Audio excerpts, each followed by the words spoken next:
જય હિન્દ ખેડૂત મિત્રો, વિડીયોમાં તમે સોનાલિકા DI42 RX ટ્રેક્ટર જોઈ રહ્યા છો. તે અશોકસિંહને વેચવાનું છે. વિડીયોમાં તમે ટ્રેક્ટરની કન્ડિશન જોઈ શકો છો. Company colour, power steering, oil brake, engine company fitting. ટ્રેક્ટરમાં કોઈ પ્રકારનો ફોલ્ટ નથી. Model 2014, 2015, one owner, power steering, oil brake. ટ્રેક્ટરની કિંમત 2,65,000.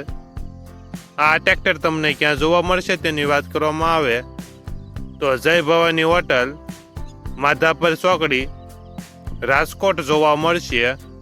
ટ્રેક્ટરના માલિકનો નંબર નીચે આપેલો છે. ત્યાંથી તમે વધુ માહિતી માટે માલિકનો કોન્ટેક્ટ કરી શકો છો.